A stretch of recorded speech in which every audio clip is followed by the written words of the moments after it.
this is not an ideology that can be compromised with. A lot of people want to try to introduce, a soft version of it or whatever. They think, oh, well, we can bring it in a little bit. We can use it analytically. But the centerpiece of the ideology is complicity with systems of oppression. That is the object at the very center. So I started off earlier saying ideas have consequences. That idea has a consequence, is that if anything that is complicit with systemic oppression is bad, it's only a matter of time until they figure out a way that you are also complicit with systemic oppression. So you can't compromise with this ideology. You can't bring a little bit of it in, because if they compromise with you, if you try to have a compromise with them, and it's very important. Somebody asked me on Twitter just a little while ago, what treaty, what truce, what compromise could we make to just get this to stop? Which is the fear, because people will want the mayhem to stop. And the answer is there's not one, because if they said, okay, if you sat down with one of them, for example, and one of these very radical activists, maybe Angela Davis, I don't know, we'll just pick a name, and you said, this is as far as I'm willing to go, but I'm willing to bend on X, Y, and Z, but I'm not willing to bend on R, S, and Q. And she signed to that would mean that she's being complicit in the oppressions of R, S, and Q, which is exactly the opposite of what is possible within their ideology. So the only way that they can compromise, the only way that they can have anything short of total acceptance of their critical view, liberation from oppression being the key and only moral value, is by having all of the power, having all of the say. Anything else betrays their ideology. Anything else betrays their one core value. It would be like turning your back on God, which as a Christian, you'll understand is not something that is something you can be compromising about.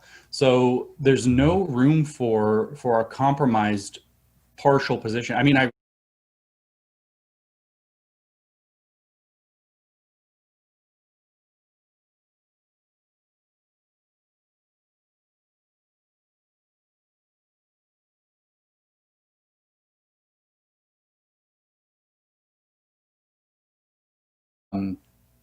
however, if you look at the movement and you look at the claims that they're making about police violence, they just don't hold up to evidence. If you look at the specific cases that they're holding up as martyrs, they're very flimsy. These are not exactly the martyrs that a movement would want on its side. The stories just don't stack up. So what's happening is that a narrative has run away. There's narrative privilege with this because of the moral panic. So we have institutions taking this stuff on very quickly.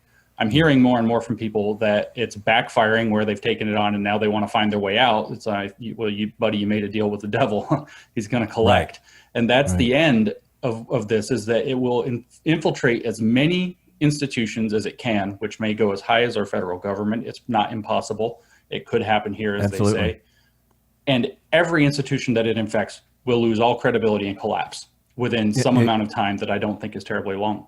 Yeah, it can't work. I mean, you see American corporations trying to incorporate, no pun intended, incorporate this, and it doesn't work. For instance, there was a New York Times article the other day about inclusivity officers, and their tenure is incredibly short at all these Fortune 500 corporations because they can't deliver, what's expected. They can't bring about a revolution as basically their job description, and it doesn't work. I have a conversation with books all the time. I've got a fountain pen in my hand and a red marker at hand. And so when I read your book, you had one point in your conclusion where you said, we have to avoid this being institutionalized. And I just wrote a giant how in the margins. Well, we were a little more optimistic when we wrote that chapter, before this riot stuff started. And the answer, what we've seen successfully is consistently being able to stand up and say, to stand for universal principles and individual principles.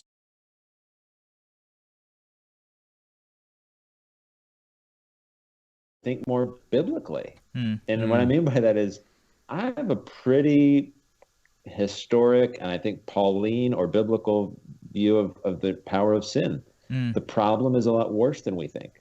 What I mean by that is both individually, like I am a racist. Okay, so if that freaks you out, if you think the worst thing somebody can call you is a racist, then you're not thinking biblically. Because guess what? I'm going to struggle with racism and white supremacy until the day I die and get my glorified body in a completely renewed and sanctified mind. Wow. Because I'm immersed in a culture where I benefit from racism all the time.